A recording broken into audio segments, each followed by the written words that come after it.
যারা পরীক্ষায় ফেল করে তাদের কিন্তু অনেক এক্সকিউজের কোনো শেষ নাই। যেমন প্রশ্নটা ভালো হয়নি, কেন্দ্রটা ভালো ছিল না, আমার ডানে বামে যারা ছিল তারা ভালো স্টুডেন্ট পড়েনি, সামনের বেঞ্চে আমার সিট পড়েছিল, আমি সামনে পিছনে তাকাইতে পারিনি, কারোর সঙ্গে কথা বলতে পারিনি, পরিবেশটা ভালো ছিল না, প্রশ্নটা ভালো হয়নি।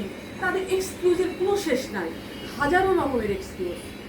কিন্তু যারা ভালো রেজাল্ট করে তাদের কোনো এক্সকিউজ থাকে না, কারণ তারা ডিসিপ্লিন ফলো করে, টাইম ফলো করে, টাইম ম্যানেজমেন্টটা তারা খুব মূল্যায়ন করে এবং তারা সারা বছর রীতিমতো পড়াশোনা করে। তারা প্রতিটা জায়গায় তারা সাকসেস হয়, যেখানেই পরীক্ষা দিতে যায় সেখানেই সাকসেস হয়। কাজই বলবো সঠিকভাবে সময় এবং কোনো কিছু কাজে লাগাইলে সব জায়গায় পাস করবে। যেমন যে ছাত্র ভালো হয় সে ঢাকা ইউনিভার্সিটিতেও চান্স পায়, বুয়েটেও চান্স পায়, মেডিকেলেও চান্স পায়, সব জায়গায় চান্স পায়। এমন নয় যে সবখানে, আমার নিজের পরিবারের ভিতরেও আছে।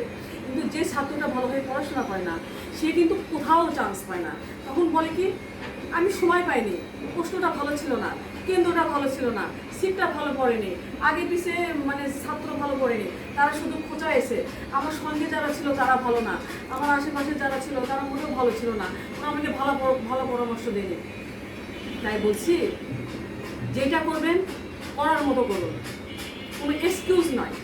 আপনি যদি কাজের মতো কাজ করেন আপনার কেউ ভুল ধরবেন, আপনি প্রতিটা জায়গায় কৃতকার্য হবেন।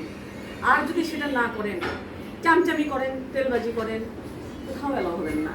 এটা বরং আপনাকে ধ্বংস করবে। আরেকটা কথা বলি, আপনি যদি কাউকে ভালোবাসেন তবে তার ভুলগুলো তাকে ধরিয়ে দেবেন, তাকে সংশোধনের পথ দেখাবেন, সংশোধন করবেন। আর যদি আপনি ভালো না বাসেন, তার সাথে চামচামি করে, তেলবাজি করে তার ও তার দলের ধ্বংসর ক্ষতি ছাড়া আর কিছুই করবেন না। যারা সংশোধনের জন্য সমালোচনা করে, যারা প্রকৃত ব্যক্তি, এরা মূল্যায়ন বোঝে। যারা চামচা, যারা তেলবাজ, এরা কখনো মূল্যায়ন বুঝবে না, তারা তাকে গালাগালি দিলে অনেক কিছু করবে।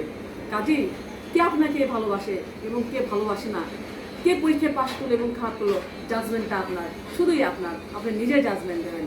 ধন্যবাদ।